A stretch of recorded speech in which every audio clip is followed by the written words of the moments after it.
Alors que la saison 6 de Sam s'achève ce soir, une saison 7 est déjà en écriture et n'attend plus que la validation de TF1.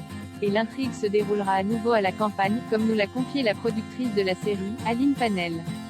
Quel avenir pour l'école du petit village de Saint-Paul-le-Truchon?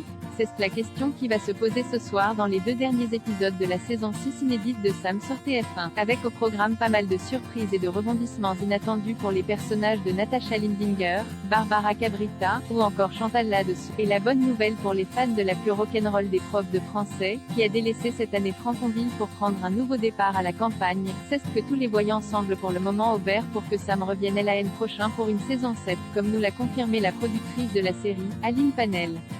La saison 7 est en écriture. On prend toujours de l'avance, on commence à écrire quand on tourne, et dès lors qu'on a les audiences, TF1 nous confirme la production.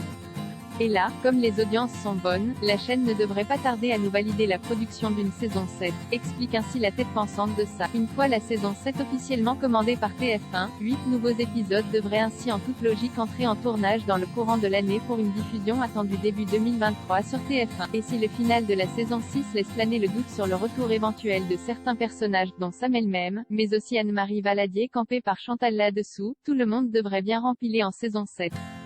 Tout le monde veut revenir rire, avoue amusé Aline Panel, qui semble ravie de voir que tous les comédiens ont adoré participer à ce reboot de Sam à la campagne. Donc tout le monde sera là en saison 7. Et on reste à la campagne. Bref, un retour à Franconville n'est pas à l'ordre du jour, et c'est tant mieux.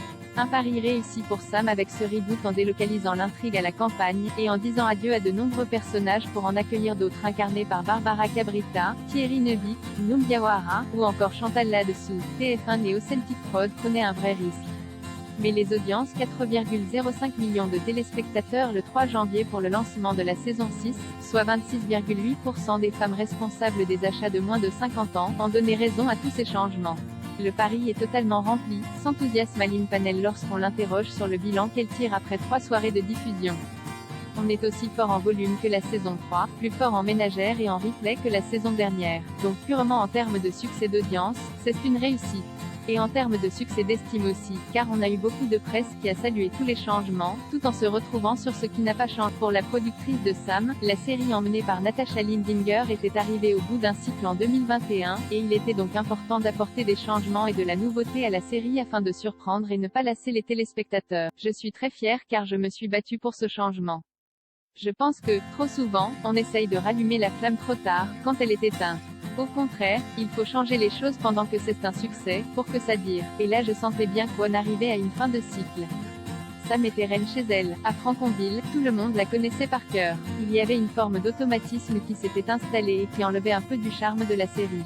Et puis je fais cette série pour réfléchir sur l'éducation, poursuit Aline Panel, et il s'est quand même passé 7 ans depuis qu'on a lancé la série.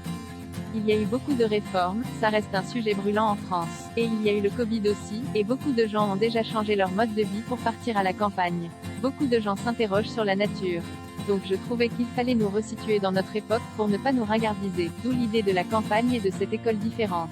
Une école figée dans le temps, qui permet de s'interroger sur le type d'éducation qu'on veut pour nos enfants. Ce renouveau au bout de 6 saisons, c'était un risque mais visiblement ça a payé, conclut la productrice de Sam, qui s'apprête à dévoiler également la saison 2 de Je te promets, qui arrivera le 31 janvier sur TF1 et dont les premiers épisodes sont d'ores et déjà disponibles sur Salto. Il faut toujours offrir des surprises aux téléspectateurs tout en préservant des repères. On garde les élèves, Sam trépiche Out of the Water, de la comédie, des figures hautes en couleurs. Mais en même temps on amène pas mal de surprises et de changements. La vie de village, qui remplace un peu la vie de famille de Sam à la maison. Les enfants de Sam ayant grandi, il nous manquait un peu ce pilier familial autour de Sam, donc on l'a remplacé par la vie de village. Une vie de village qu'on retrouvera donc, si tout va bien, l'année prochaine dans la saison 7 de Sam sur TF1.